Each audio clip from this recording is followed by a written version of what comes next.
That's excluding the 5 of us. Sorry, I'm trying to. I think we could probably get started, Peter. Okay, that's great. Okay, so do you want me just to give I'll get this started? That would be fantastic, and then we'll go from there. Okay, perfect. Thank you all for joining us today. We really appreciate you making time. We all know that you're extremely busy, so thank you for giving an hour of your time.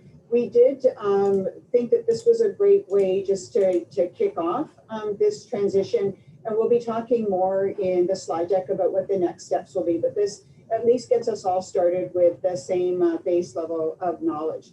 So my name is Judy Lightbound, and I'm the Managing Director of HSE Business Solutions. And I've had an opportunity to speak with, I think, all of you over the last couple of weeks. So thank you all. And I've really appreciated hearing where you are in your Insight and Spotlight journey.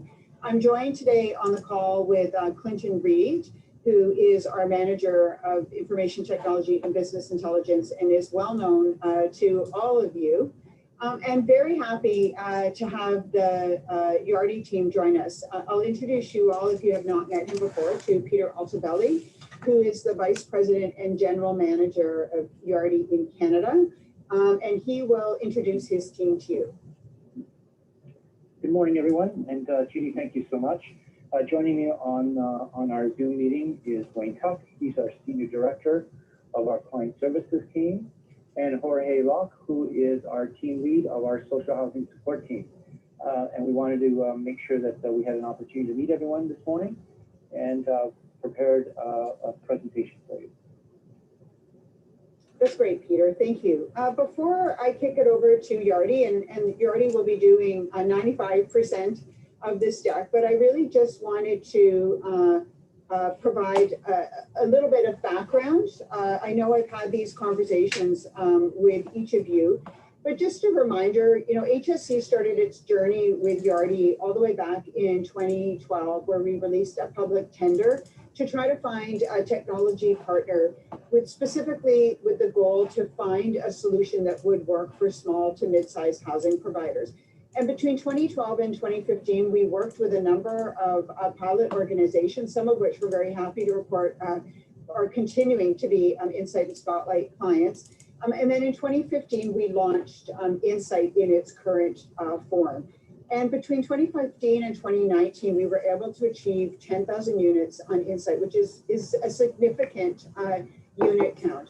But for some of the reasons that I'll talk to in the next slide, we have made the decision to transition the training and support role that HSE has been playing over the last number of years to Yardi. And the reason that we've decided to make that transition, and sorry, Peter, I don't know if the slide deck is up. Can folks see this? I've got it on the screen. It's up and running. Can folks see the slide deck? Thumbs up? No. I don't see it. Oh, really? That's why I was asking. Yeah. Let me, we'll try that again.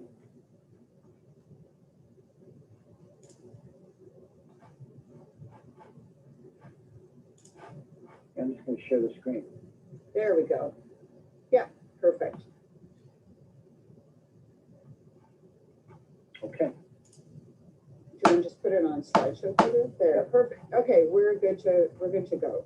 I'm not going to go into this in detail because I've had these conversations with you, but you know, I think HSE was really well placed to provide support around the implementation. But as each of you start moving through your technology journey, we're really finding that HSE's capacity has sort of reached its max, and that Yardi is going to be in a much better position to be able to support you. Yardi is the developer of the Insight and the Spotlight system and have a great deal of expertise and experience in training and support, which they will talk to you about today. They're also, you know, Insight and Spotlight sort of sit in a unique place in the Yardi world, but Yardi also has a range of additional solutions, both bigger and smaller, as well as additional modules and services. So I think that there's an opportunity with having a direct relationship with Yardi, which you don't currently have, for you to really explore what some of those options may be. As well, as you are moving through your technology journey, we're increasingly being asked to support you as you try to figure out how your technology might be able to better support you meeting some of your client service and client engagement mandates, as well as how to really turn that data that you have in the system into usable reports. So again, I really think that Peter and his team are going to be extremely well positioned to support you. And over the next couple of slides, Peter and Wayne are going to review some of their programs, their services, the footprint that they have in Canada. And I'm confident that once you've gone through that you will understand some of the rationale behind why HSC really felt that this transition was a best move for Insight clients. So Peter, I'll turn it over to you. Thank you, Judy, and thanks very much everyone for joining us for this hour. The presentation I have, if you have a question, just speak up or just talk. Unfortunately, I don't see anyone on my screen. I'm running on a single monitor right now at home. So I've had to turn that piece of Zoom off so I can see the presentation in front of me. But if you do have anything, just stop us and we'll gladly answer any questions you have. I thought I'd start by first talking a little bit about us as an organization, as a company, and where we are, where we're going. I don't know how many of you know Yardi. I don't know if you may know our name, you may not. You may know a little bit about us as a company, you may not. So I didn't want to make any assumptions. I thought we would just start from the beginning. The relationship with HSC has been great. It's been very positive, and it's been very supportive of a partner of Yardi's and us as a partner of HSC. And we've been incredibly pleased with how everything has gone over the years. When Judy and I started talking about this to transition over to Yardi, it was how can we help and how can we help the clients. What's nice about this is there's nothing for anyone to do right now, or not very much for everyone to do right now, and it will be business as usual in 2021 and beyond. So there's no rush to do anything other than continue to operate your business as you see fit, and using the Insight or Spotlight products. They're available to you. We will be supporting them moving forward, and we're going to dive into a little bit of the details later. And there will be time for Q&A, and we'll be happy to answer any questions you have. Us as a company, our focus is always on innovation, our commitment to all of our clients, and in developing long-term relationships with everyone we do business with, no matter how big or how small that you are as an organization. Every company is important to us as the next, and we like it that way. We've been in business for about 35, almost going on 40 years now, and it's been our philosophy since the beginning. To be involved with our clients, support our clients, ensure the fact that we drive innovation in our products, so our not just meet the needs of our clients today, but well into the future. And more important of all of that is our customer service, ensuring the fact that we show up every day, we do a good job for our clients, supporting them while they use our products.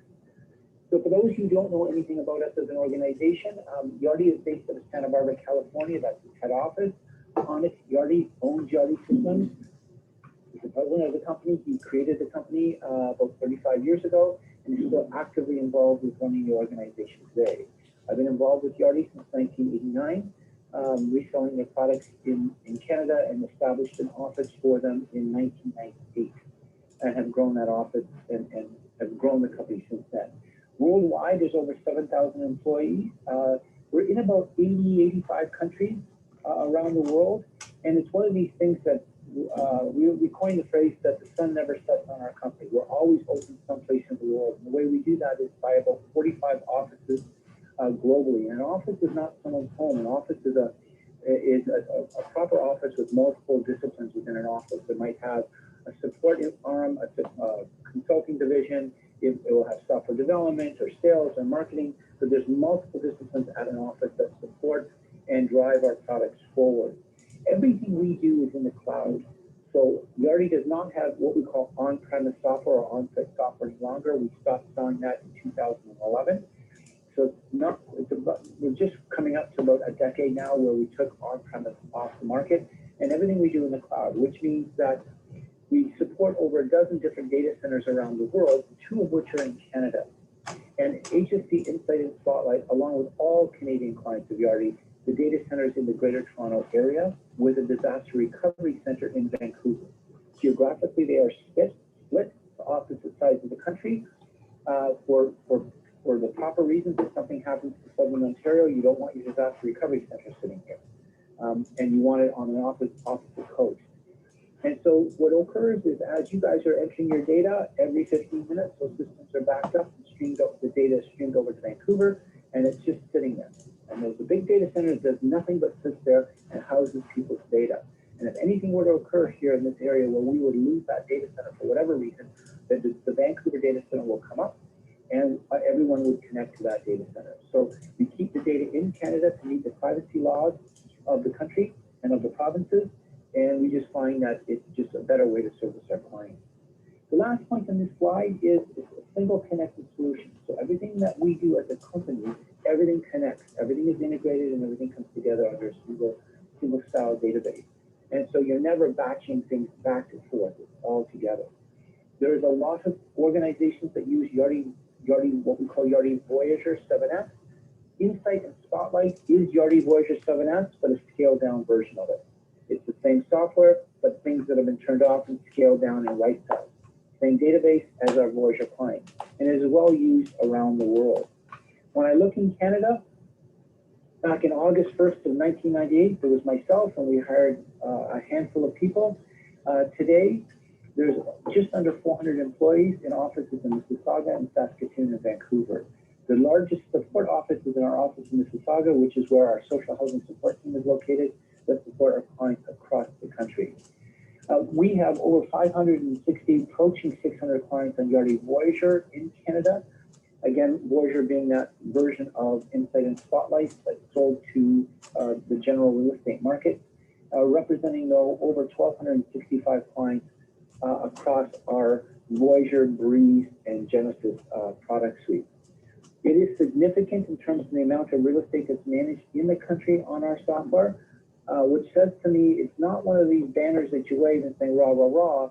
It's a level of responsibility that we have to our clients. When I look at 1.3 billion square feet of commercial space and 1.5 million residential units, what it means to me is, and to our management team, is simply we have to show up every day, take care of our clients, take care of our employees, and ensure the fact that people are successful with the use of our applications and the way they're designed and the way they're thought to be used.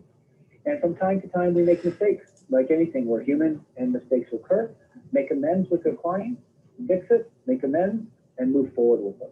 And it's been a philosophy we've had for many years, and it allows us to keep our business and expand our business, and ensure the fact that our clients are generally happy with what we do.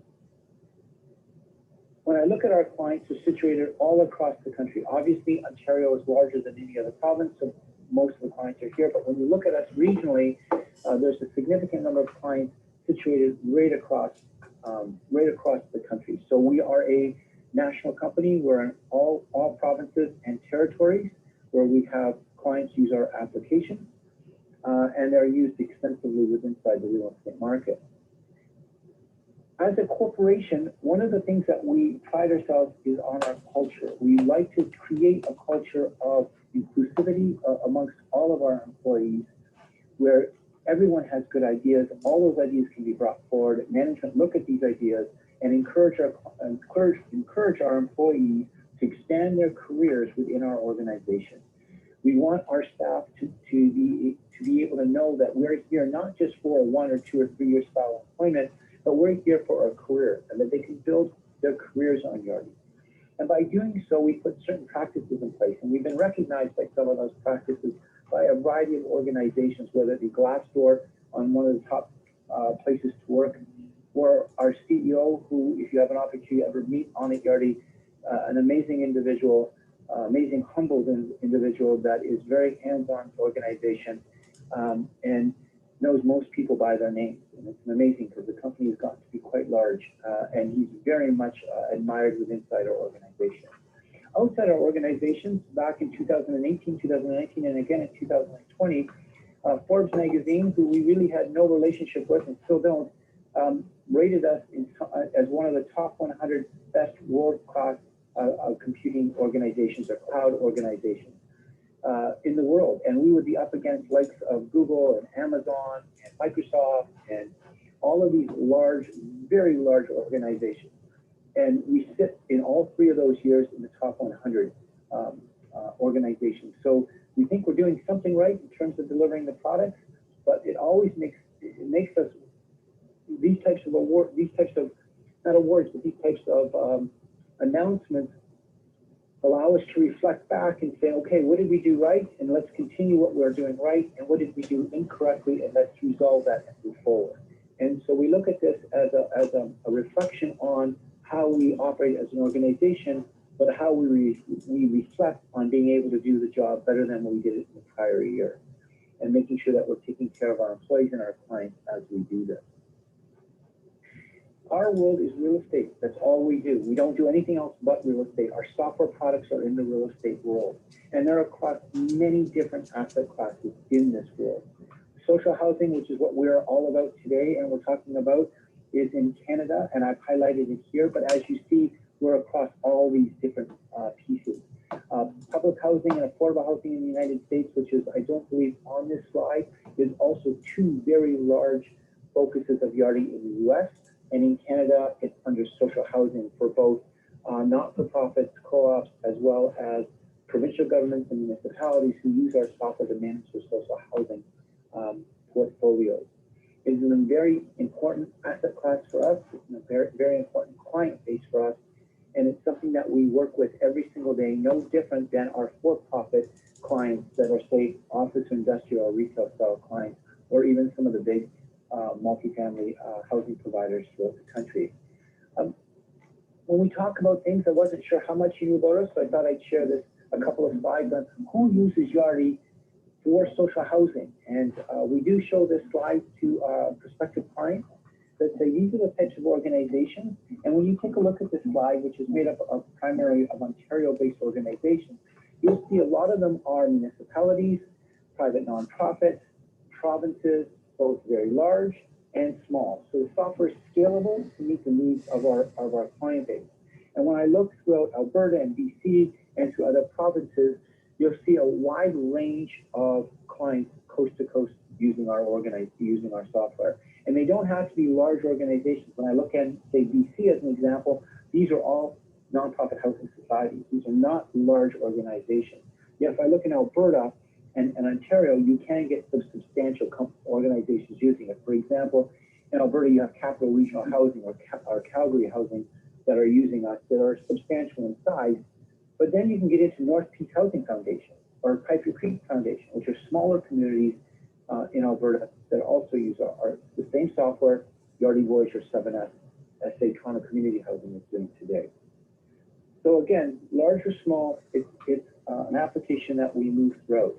What's nice about the application that you're on, no need to get off. It is based on Voyager 7S, just scaled down slightly to fit to better fit smaller organizations and to service the nonprofit industry in Ontario. When I take a look at our software and I look at what we do, I just wanted to give you this just as something just to look at. It's nothing, it's not a direction, it's not a sales thing. But in the social housing world, there's more to it than just the core real estate software. There's the core real estate software, which we call Insight and Spotlight, and in the Yardi world, we call Yardi Voyager.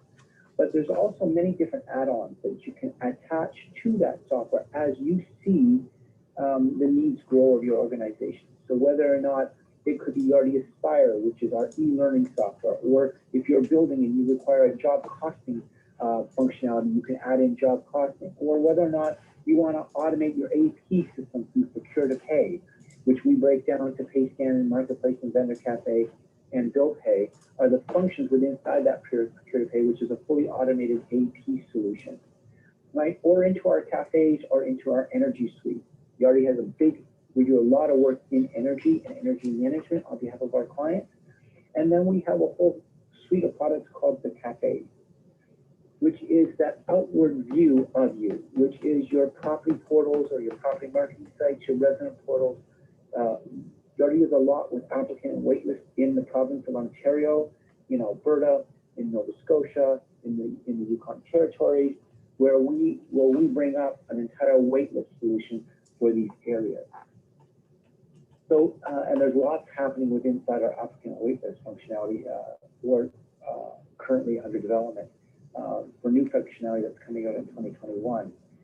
So all of these areas are things to look at. I would not rush to any of these. I would sit back and say, let's get to know each other, let's meet, let's start supporting you, let's start taking care of you as clients.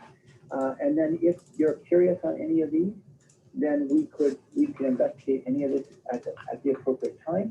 And if there's not an appropriate time, that's great. We don't have to investigate any of them. What we need to do is make sure that you're happy using the existing software. As with any company, we have a substantial R&D effort. 25% of our top line revenue go into our application. So Yardi as a company is constantly spending hundreds of millions of dollars in R&D. And this slide here is just to show you that effort is ongoing. We like to be ahead of the curve with technology. So even though we don't think, say, the industry or clients are ready for our technology, we start to develop it anyway, because we want to be there when a client says, hey, we want to look at machine learning, and we want to start to look at artificial intelligence and what that means to our business and how we can better utilize that technology going forward. And we want to be ahead of the curve and want to be able to show them what we have today and what we're doing with it. So this slide is just to show you that nothing stands still at our organization. It's growing, it's learning, and it's developing new products and new technologies, not just for today, but for the next 3, 5+ years moving forward. So that was just a small corporate update, or a quick corporate update that I want to provide all of you on as Yardi as a company. And before I turn this over to Wayne, I thought I'd just open this up to see if anyone had any questions on anything that we discussed, or just any questions that you wanted to bring forward before we got into Wayne discussing how we support and our support structures and next steps moving forward.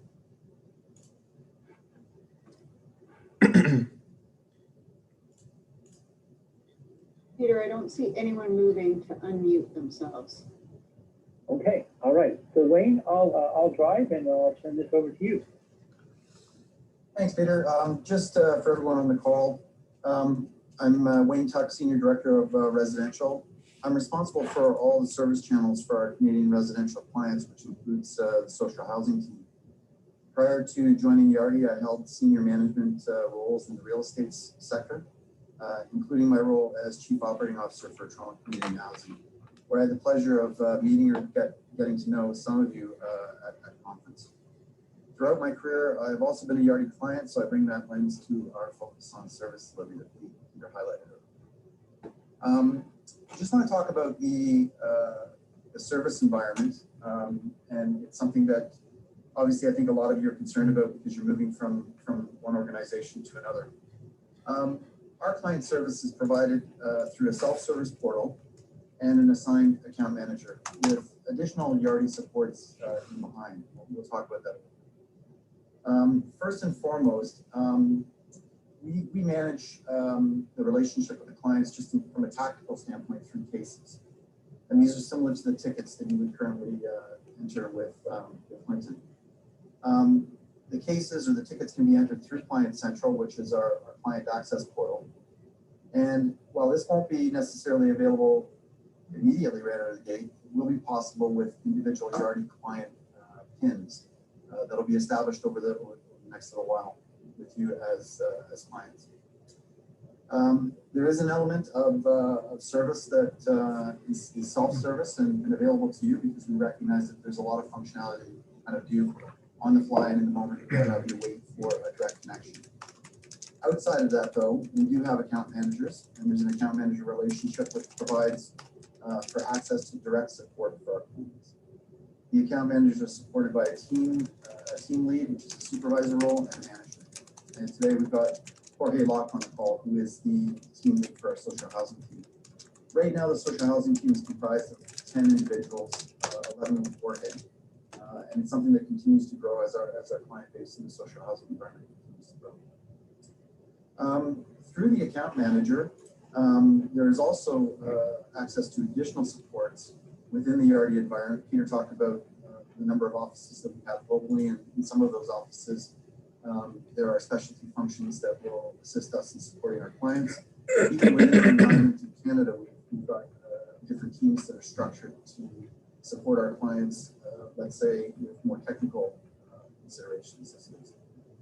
So additional technical and functional expertise is available through the account manager, should we see that there's a need for an escalation. There's also a relationship with our sales team. And one of the things that we do is we coordinate annual check-ins with our clients to better understand our client strategy and to evaluate and optimize product performance through best practice. We recognize that every organization is unique, it's distinct. For the number of Voyager clients we have across the country, I can tell you that every single one of them interacts with our software in very different ways. So as we move forward, one of the focuses for us is, looking to foster a strategic partnership to uncover opportunities to fully leverage our application suite for your benefit. We don't want to be seen as a vendor. We want to be seen as a strategic partner. And part of that means that we've got to engage with you in dialogue to understand your specific needs and then to tailor our approach in a way that's going to best benefit you and the residents that you serve. Peter, we can move to the next slide.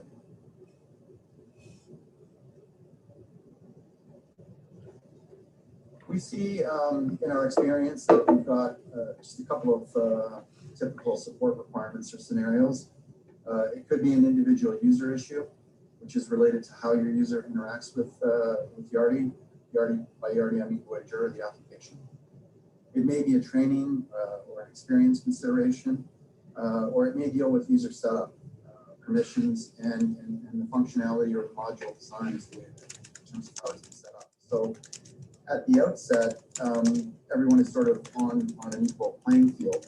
But as you move forward in your relationship with Yardi, and you may start to introduce additional software solutions or different elements of the software solution itself, things may change just in terms of how we need to approach how the individual users interact with the software solution. The second thing that we typically see is an application or hosted environment issue, and that may be related to the application's performance.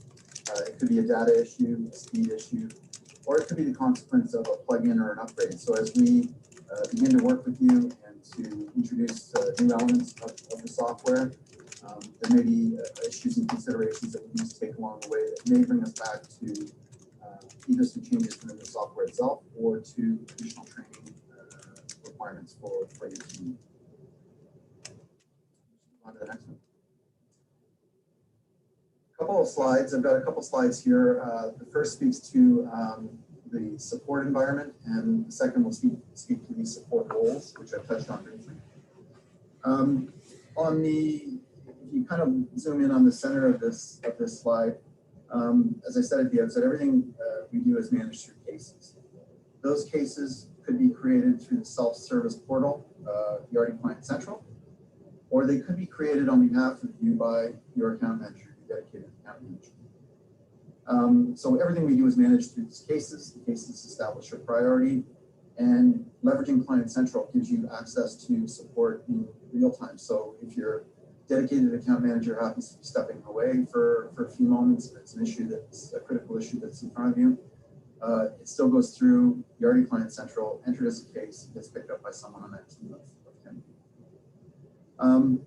And I'll talk a little bit about the Yardi side first, and then I'll go back and speak to the client side. The account manager on a daily basis, whether it's a dedicated account manager or one that's picking up a case out of Client Central, will deal with case resolution. So simple resolution of cases that are brought forward and managed through the account manager. If in evaluating a consideration of case, they find that it's a data issue or an application or environment issue, then this is where they would reach out to either our program team or our cloud team to address the performance and to deal with it and resolve the case. So there's an escalation that's established just functionally within the Yardi that we're set up to support. On the client side, or the left side of the slide, I just want to highlight that this is our recommended structure for clients. And I want to approach this with a bit of caution, because obviously with an understanding of some of your organizations on the call, I know that not everyone's going to have the available resources to have a steering committee, let's say, or an individual who's dedicated to a specific business unit. But I wanted to just frame this so that you have an understanding of how we like to engage with our clients. We recognize that that there are Yardi users, and those Yardi user issues as they move through using the software solution. Some of those issues may surface considerations that would have more of a business unit issue or impact. And here I would say this is where you think about someone who's involved in maintenance or operations on a daily basis and someone who's involved with finance. There may be some considerations that are raised by the user that need to be thought of in a more broad-based way, where you need to engage and involve a couple of different business units. Beyond that, some of the decisions that may be made around setup, configuration, or use of the software may have implications for the organization. And in those cases, what we find is a steering committee is best served to help Yardi, help us establish the organizational priority and determine what's important as we move forward to optimize the software. So I just wanted to highlight this on this slide that we don't always deal with clients or who have steering committees.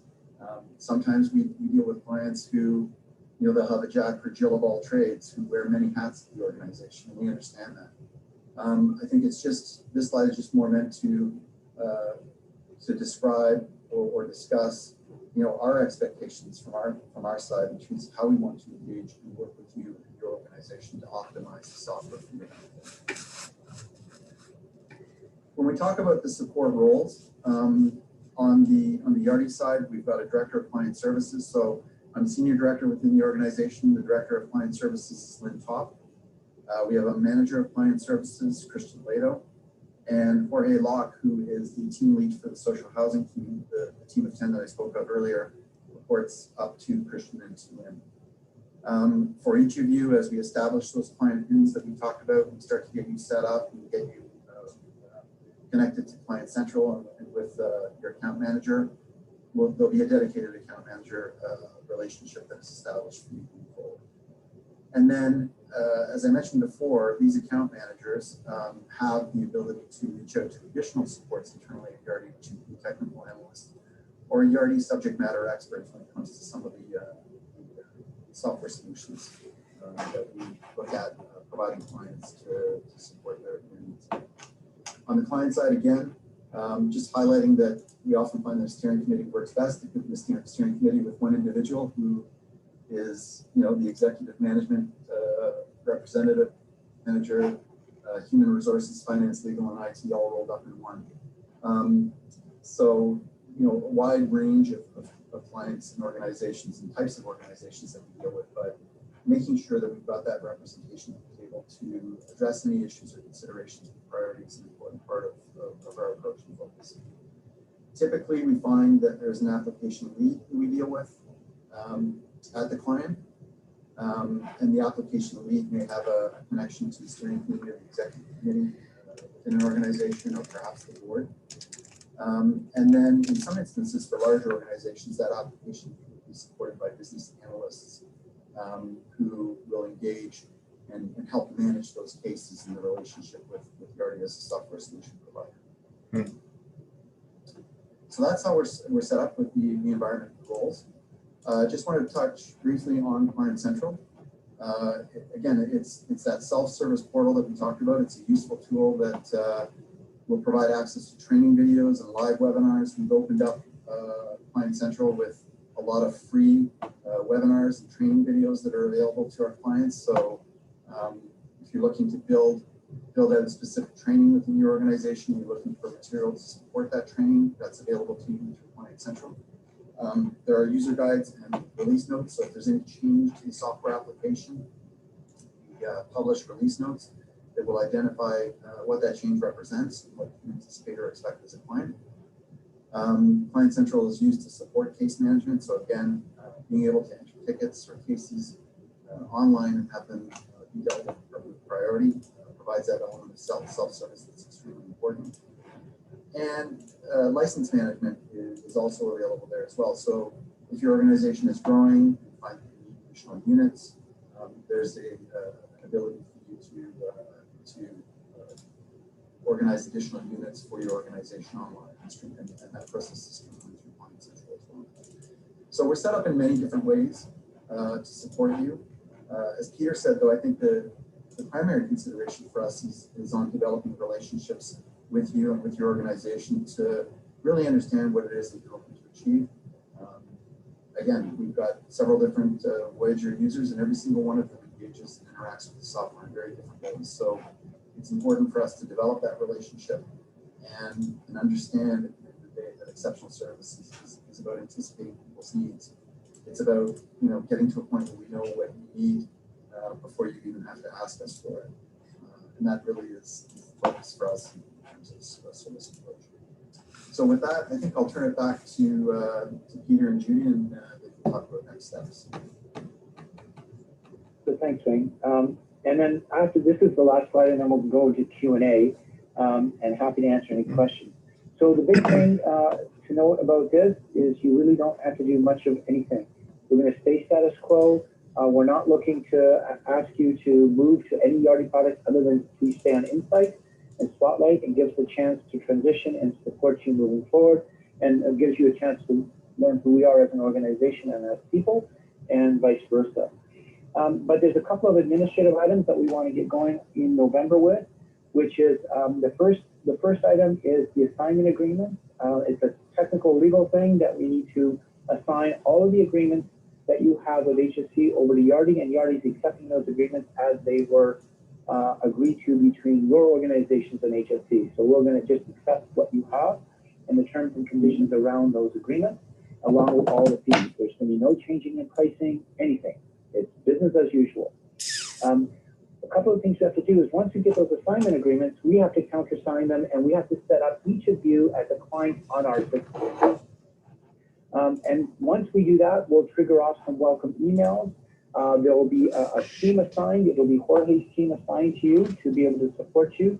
That's a dedicated social housing team that supports all our social housing clients across the country.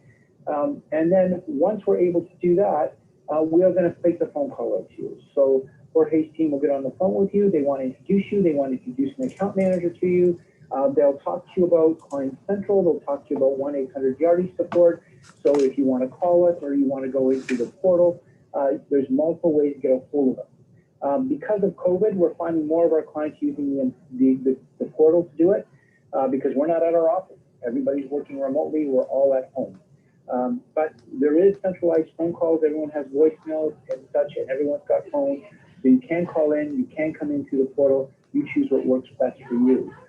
And then by the end of the month, we'll probably invoice for your 2021 fee. It'll be based on the pricing with HSC, and Judy's been great to work with, and her team's been great to work with to ensure the fact that we're not going to make any mistakes here. If we do, I apologize in advance, and we will fix any mistakes that we've made with you. So please, when you get them, verify them, and if you need to talk about them, or if there's an issue with them, we're open to discussing it and figuring out what we need to do. So that will happen all in November. So November for us is a big administrative month and an introductory month from us to your organization. In December, on December 4th, instead of calling 1-800-HSC, you're going to call 1-800-YARDI. And we're going to start taking over the support in December with help from HSC. We're going to want you to engage with us. We're going to want to start to talk to you, call us for support. By that time, we should be introducing you to Client Central. And if we don't have time in November, then we want to make an effort and talk to you at the beginning of December to show you how it works, to show you all the materials. It's no cost to you. You get it because you're on a Yardi Voyager style platform. And we want to make sure that you've got good access to it and you know how to use it. And then you can either call us or issue support tickets to that portal at your choice. Sometime later in December, with no particular date, I'm going to turn you over to what I call the dark side of the company. And the dark side of the company is our sales team. And they're going to call you, but they're not going to call you to sell you anything. They're just going to call you to say hello. We're going to assign a sales rep to each of you. And the reason for that is you need a business person. In addition to a support person, you also need a business person who can talk to you about the business of Yardi, who can fill you in on other things that, whether it be new modules or directions or issues that you might have, you need an advocate at our company that's an advocate for you. And that's that sales role. That's that person's role. And that's what they will do with you. They'll be that advocate for you.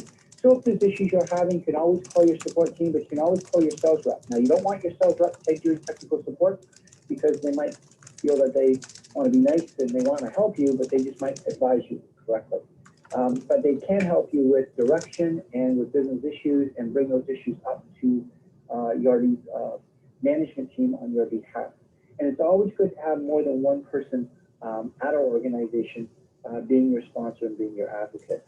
So that will occur sometime in December. And the reason why I'm staggering it is because to me, it's far more important to make sure that you're set up on our system, make sure that you're engaged with our support team, and make sure that our support teams are engaged with you before December 4th, because when we take over on December 4th, I want that to be a smooth transition. And there might be some bumps along the way, but we'll work through them with you and get through those bumps.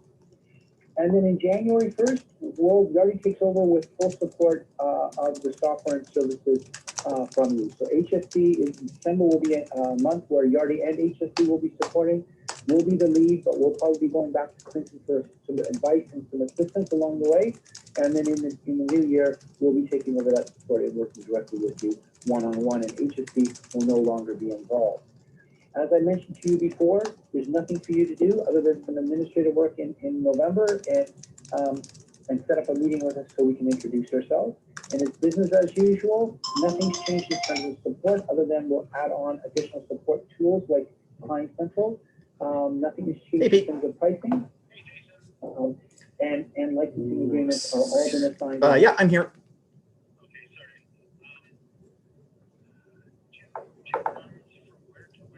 Yeah, so those runs would come from where the rack is in behind the security office. Yeah, from my rack, and don't connect them to anything there. If you could just put, actually, if you could just terminate them in the, in the patch panel there, and then I'm not sure yet in 102. One of them is going to be for a phone, for a VoIP phone, and one is going to be for an access point. So I think if you can get them into the unit now, and then what I'm going to do is I'm going to get a final location like ASAP. I'm calling in all the favors because they want this done quickly.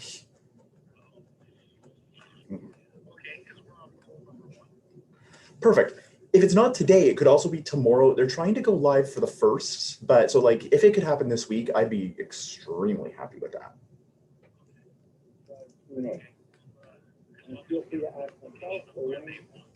Perfect. Yeah, I'll do that. Like I said, I'm on that now.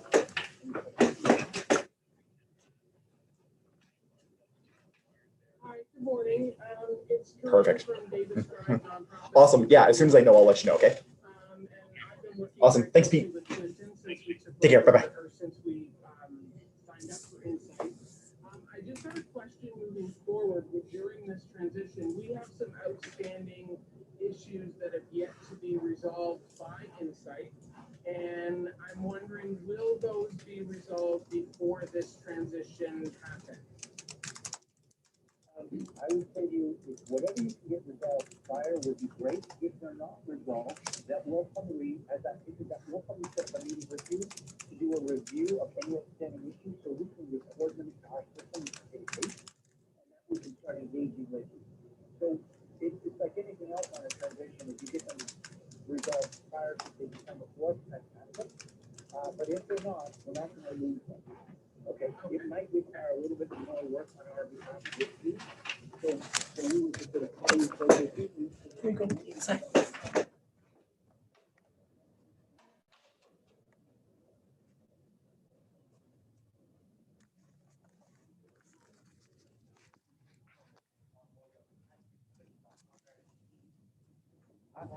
Hi.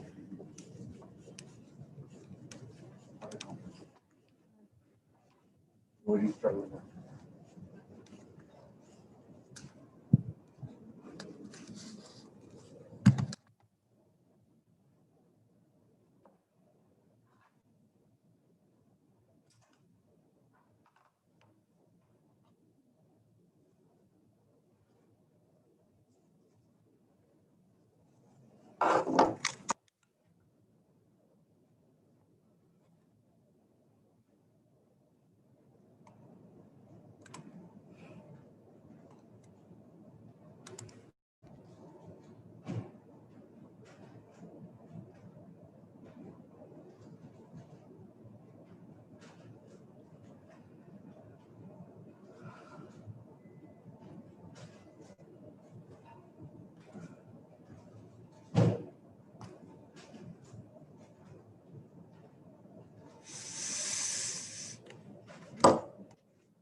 Hello. How is everyone today? Morning. Hello. Hello, everyone. Hello, Shelley. How are you? Hi guys, how's it going? Good. How's today? Today is great. Every day on this side of the topsoil is a great day. That takes the cake. Thanks. It's all- Hi, everyone. How are you? Good, thank you. Good, good. And Laura, you're there as well? Yes, I am here. Perfect. Is there anyone else who's joining us then? Mr. Milton? No, I believe it's just us. Lovely. Okay. Well, thanks for getting everyone together. All right, I will call this special meeting of the Board of Directors to order. Proceed to our recognition of Indigenous peoples and lands. So we'd like to begin this meeting by acknowledging the treaty territory of the Anishinaabe, which is defined within the pre-Confederation treaty known as the London Township Treaty of 1796. Throughout time, this region has also become the current home to the Haudenosaunee and Lenni-Lenape nations. So with that, we'll move to the completion and acceptance of the agenda. Does anyone have anything else they'd like to add to the agenda? I'm not aware of anything. All right, seeing none, could I have a motion to approve the agenda? Thank you, Ms. Wilcox, seconded by Mr. Milson. All those in favor? Great, it's carried. Disclosures of interest. Does anyone have anything to disclose at this time for any of the items? Great, seeing none, we'll move on. Communications, I'm not aware of any communications and there's nothing posted on the agenda. So we'll move on from there. Delegation, we have no delegation requests. So that brings us to reports and business. The first one is related to our insurance program renewal, and I'll turn things over to Ms. Grin, I'm guessing then, to present it on behalf of Ms. McKenzie. Yes, thank you. Through the chair, included in the board package is a recommendation from Andrea McKenzie, the interim CEO, for the board of directors approval of LMCH's insurance program for the period from November 1st, 2020 until October 31st, 2021. This insurance program is very similar to what we have been maintaining for the past several years, and the structure remains the same as for the past 3 years, in fact. We've received some last-minute questions from Mr. Milson. Thank you for the questions. We've reached out to our risk manager. Our risk management function is outsourced to the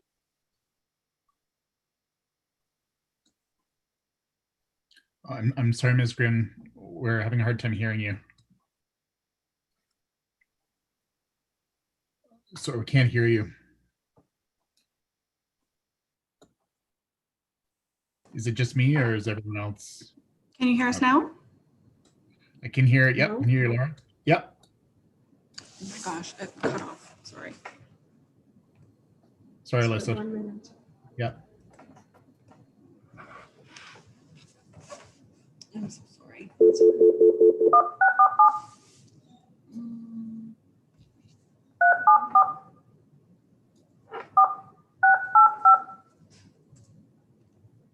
Welcome to Zoom. Enter your meeting ID followed by pound.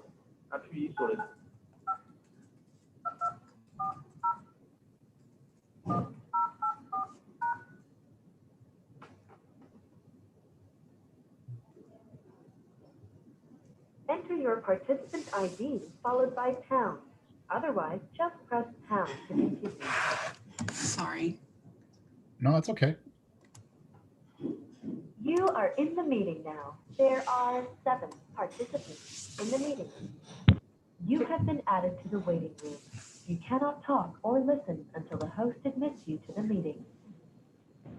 Okay, go ahead. Okay, you can hear me now. Yeah, so we got an echo now. Okay. Good. Yes, that's good. And so I think you left off to the risk management functions outsourced to the City of London, and take it from there. Perfect. So we've received some questions from Mr. Milson. Thank you for the questions. We've reached out to the risk management to get some clarification, and we will get back to you with the more detailed numbers. But in general terms, how LMCH compares to other housing providers, there has been a lot of recent changes in the program. The rates continue to increase. I believe in the early meeting this month, Andrea McKenzie has shared with the board that she participated in a meeting with the Housing Partnership Canada group back in September, and a large portion of the meeting was around again, insurance rates going up and various housing providers struggling to obtain insurance and struggling to pay the premiums. So in our particular case, the City of London goes through the Housing Services Corporation to negotiate the insurance rate for all the members in the program. And based on the size, is able to obtain more favorable rates and policy coverage. Both LMCH and the City of London concur that this policy is well managed, comprehensive, and competitive. There is an increase in cost for the upcoming period. It's approximately $93,000, and the total cost will be $597,666. And this can be accommodated within the budget. We have anticipated increase, so this is something that we can accommodate. This award is consistent with the board's decision not to receive any non-solicited quotes for the insurance coverage, and it does meet the related requirements and expectations of the service agreement and the shareholder declaration. Great, thank you for that. Questions? Ms. Wilcox. Thank you, and through the chair. So that is a significant increase. Is this in line with other increases that are being sort of seen across the board? Is this indicative of sort of economic climate and increased pressure on the insurance industry as a whole? That's something that you'd be able to shed some light on? Ms. Green. Thank you. Through the chair, it is a general trend in the industry that unfortunately insurance premiums are going up. I do not have the exact details as to whether it is being driven by one particular area or it is overall. But again, we've reached out to our risk manager, and hopefully we will get some more detailed answers. Further questions, Mr. Milson? Mr. Milson, you're muted. Sorry. Thank you. Through the chair, maybe I'll just table my questions, I guess, through the public side of this. So I did send some questions in prior to the meeting, just to give the heads up, so to speak. But so I was just curious on page 10, it noticed that we canceled some miscellaneous E&O insurance, and I think that's got related to do with the directors and officers, but I'm not quite sure 100%. But so I was just wondering, what was the insurance that we canceled back in 2018? And if that's one of the questions that we're reaching out for, that's fine. I just wanted to table it. Ms. Green, are you able to speak to that? Thank you. Through the chair, yes, this is one of the questions that we've asked. So back in 2018, I understand that cancellation was requested starting in 2020. So this is when it's taken effect. Unfortunately, I don't have the details as to why that request was made at the time. Okay. I hope this is okay. I'm just going to table these questions. I'm just kind of making sure all the other board members kind of know what I've been asking. So why is the director and officer liability premium going up like 2,800%? I think it's probably one of the major significant components of the increase. And I was just curious what was driving it. Is it due to a larger board or what? I was just curious. Ms. Green? Thank you. Through the chair, I do not believe that this depends on the size of our board, but again, we've reached out to the risk manager to see whether this is related to all housing providers and not just to us in particular. Okay.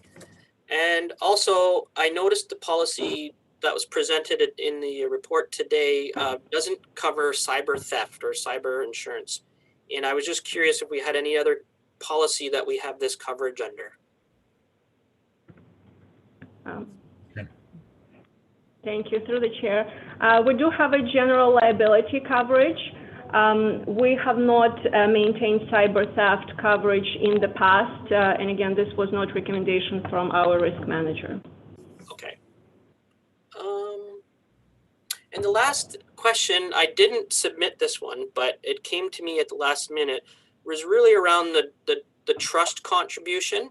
And I was wondered if you knew if that was kind of a pool, like all insurance is pooled, but do we get a reconciliation or do we get a report that shows our claims versus, I'm guessing that this trust is from all providers, not just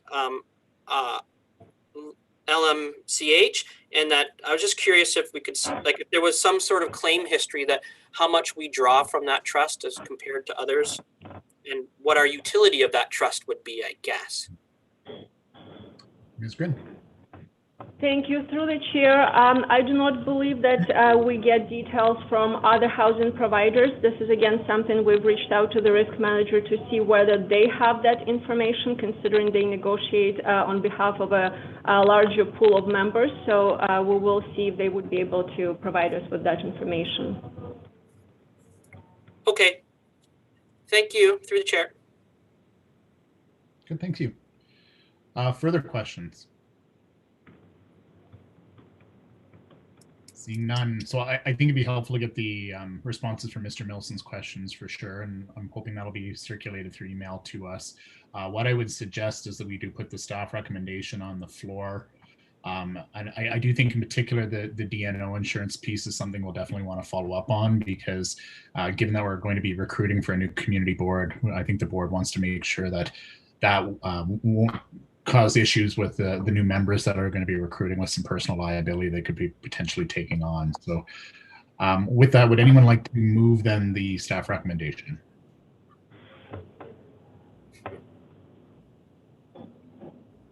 Mr. Milson, seconded by Ms. Anderson. Any further questions or discussions? I actually see Ms. Coolil is joining us. Yes, Jody Coolil. Yes, Julie. Jody, how are you? Good. Sorry, I'm not joining in video because I was not prepared to have a video call today. Okay, not a problem. Mr. Milson, do you think that Ms. Cooley could be able to answer the questions you had then? Or Ms. Green? Is it worth re-asking those, or would you like to proceed? So I can just, if you don't mind me jumping in, I don't Sure. have a ton of information because I've been off for so long. Right. So yeah, I can, if you want to go back, I can definitely add my comments, but I don't have anything solid other than some budget numbers for you. Okay. Ms. Green, what would be your thoughts? Thank you. Through the chair, we've reached out to the risk manager. I think once we received questions from Mr. Milson, we've contacted Ms. Cooley first to see if she has answers, and then we went to the risk manager. So we will wait from the risk manager. Great. Okay, thank you. All right, so we have a motion on the floor that's been moved and seconded. Seeing no further discussion, I'll call the question then. All those in favor? Seeing none opposed, that is deemed carried. All right, thank you very much, and thank you for the information that's going to be provided. Okay, moving on then, we have another report regarding playground installation. I'm going to turn things over to Ms. Jones.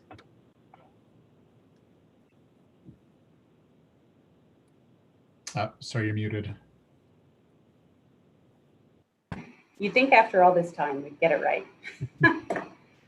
Thank you for that. And through the chair, the report includes quite a bit of information, sort of the historical timeline of events here in regards to our playgrounds. So the reason why we wanted to get this in front of you at this time is because we have this opportunity to capitalize on this deeply discounted sale that's being offered right now through the city's preferred vendor. And so I'll provide a little bit of additional background information that may help fill in some of the blanks in regards to our broader strategy around playgrounds.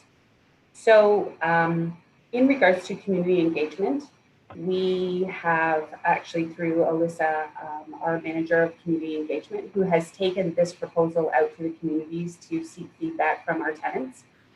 To date, I haven't received any feedback from him, but we have done that in a way that sort of thoughtfully gives tenants the opportunity to provide input in an appropriate fashion. And so one of the things that Play Power Canada focused on was accessibility of play structures to kids with all physical abilities. And so anticipating that that would be the ask of some of our tenants, we were sure to have them provide us proposals that would be sort of easily mountable by children who have physical disabilities. And so we will continue to receive feedback from our tenants, and we have been forthright with Play Power Canada in the fact that we, if we were to proceed at this time, that there may be some last minute switch outs. And when I say last minute switch outs, it might be like the straight slide for the curly slide or something like that. But the designs in general have been put together by by experts in the area. And so respecting that our tenants may have particular wishes, we do want to make every endeavor to adhere to the recommendations made by the experts. So that's the piece around the tenant engagement. So that's actively happening right now. I did want to mention that so that we don't get into another situation where we have play equipment that has been ill maintained or not maintained or needs to be removed again. Some additional money has been earmarked in the 2021 and will be earmarked in future budgets for inspection and maintenance programs for this type of equipment. Play Power Canada spoke to us about a service that they offer where they actually have their engineers inspect the equipment because they're most familiar with the types of fasteners and connections that they use. And in particular, that's where it sounds like in general, that's where the structures fail is around the fasteners and connectors. So, so it certainly is something that we're contemplating in our operational budget. And then there's still one outstanding location where we removed playgrounds and where we removed 5, we're replacing 4. So not in 2021, but in 2022 and going forward through our multi-year capital spending strategy, we have funds earmarked for additional play equipment. Right now, we're using a placeholder of $50,000, and you'll see through the financial analysis in the report that that's more than generous enough to cover the installation of a large play structure, including the rubber matting that would be required at the time. And so, although I don't have communities in mind for the future installations, we just have the one location left that we need to circle back on. And then we have a number of communities that through the CMHC renew and replace program that we're doing refurbishment projects at other communities. And so we've strategically timed the planned installation of future play equipment to coincide with those community upgrades. So, so we'll see that over the next 7 years.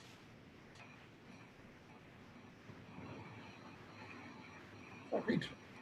Thank you for that. Questions for Ms. Jones? Ms. Wilcox.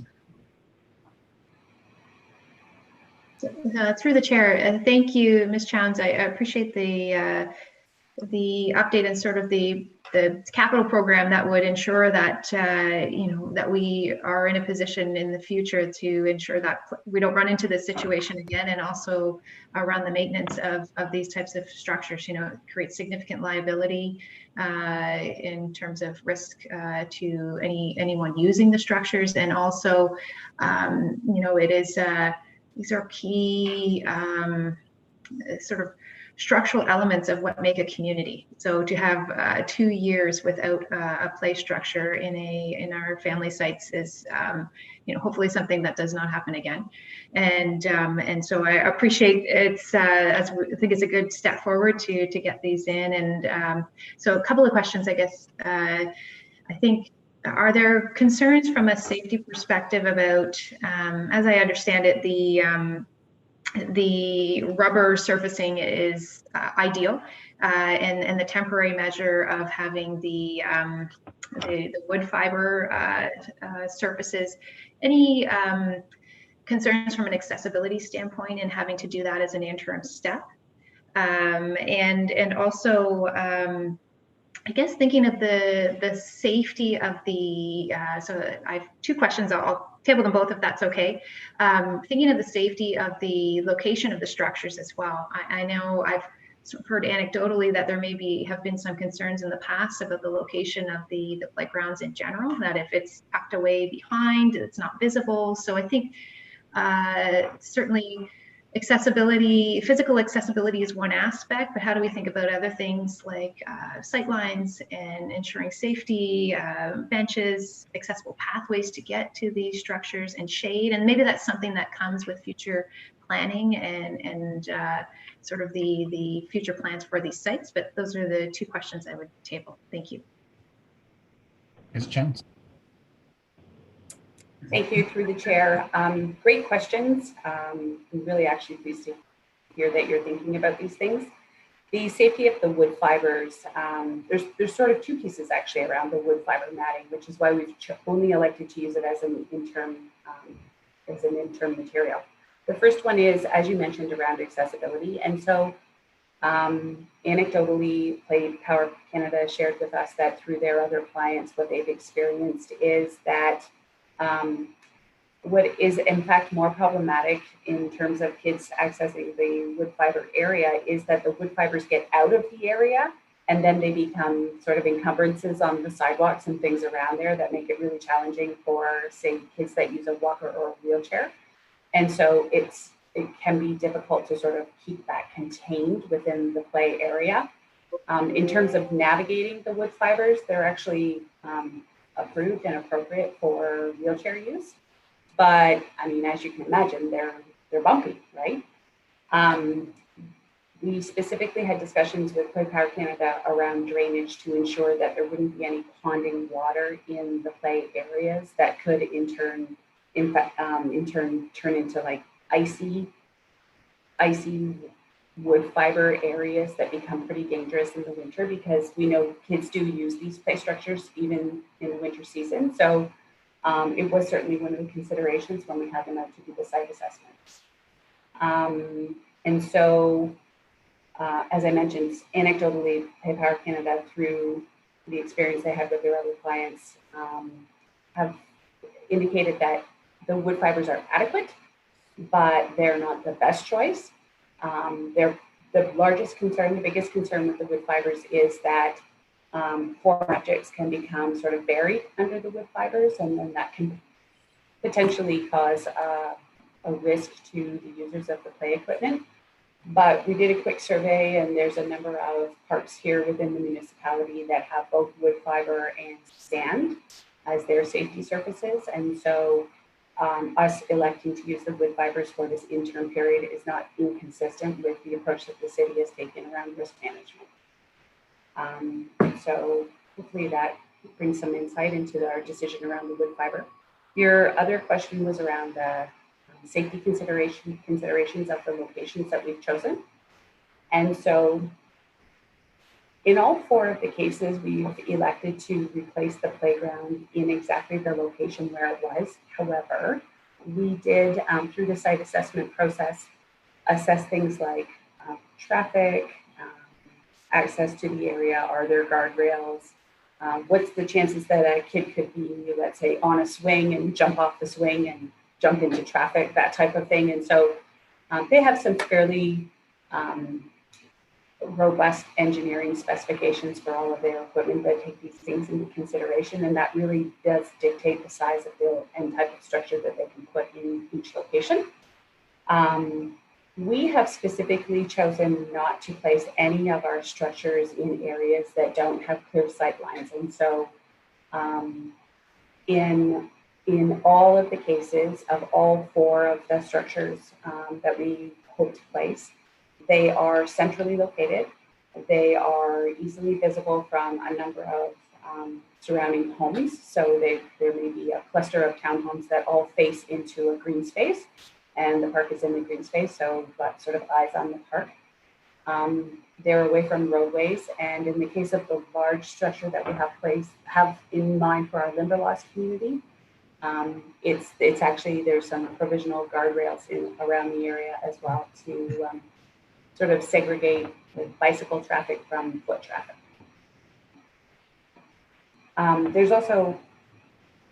We also have cameras at 2 of the 4 locations, with plans within our long-term capital spending strategy to have cameras at all of our family sites. So that's something that we're certainly looking forward to. And one final piece to that, in terms of the longer-term capital spending strategy around site furniture, we do have money earmarked in every one of the next 10 years for site furniture. So that would include things like picnic tables, park benches, that type of thing.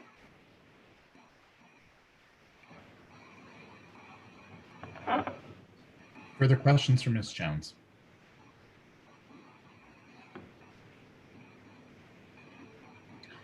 So I have one. So I'm glad to see that glad to hear that we're looking at accessibility as one of the criteria for the new equipment. So I think that's great to see. I'm just wondering, for the various sites that are identified, how proximate are they to municipal parks? And because I'm assuming this is supplementary parks equipment that we're providing in addition to the available municipal parks that are fairly close by as well. But if you could just provide some clarification on that, that'd be great. Yes, thank you. So specifically at our Limberlost community, where we have both a large and a small park slated for, that community is within walking distance to a school. However, there's not a play structure there. We have just had a community crosswalk. We were campaigning with the municipality to get a crosswalk installed at that location. But for children to access public play areas, it would require them to cross the road. So go outside of their municipal block. And so there's not a municipal park in that area. Our Southdale community, again, same situation. For kids to access municipal parks would require them to cross the road, and in this case, would require them to cross Southdale Road, which of course would be quite dangerous. And then at our Marconi site, there is in fact some play equipment available at a neighboring community. However, respecting the fact that that's private property, we're not necessarily encouraging tenants to access that. Great. Okay, thank you. Further questions from Ms. Jones? Okay, seeing none, we have a recommendation before us to receive the report and to approve the agreement with Play Power Canada. Could I have a motion for that? Ms. Anderson, thank you. Seconded by Ms. Wilcox. Any further debate and discussion?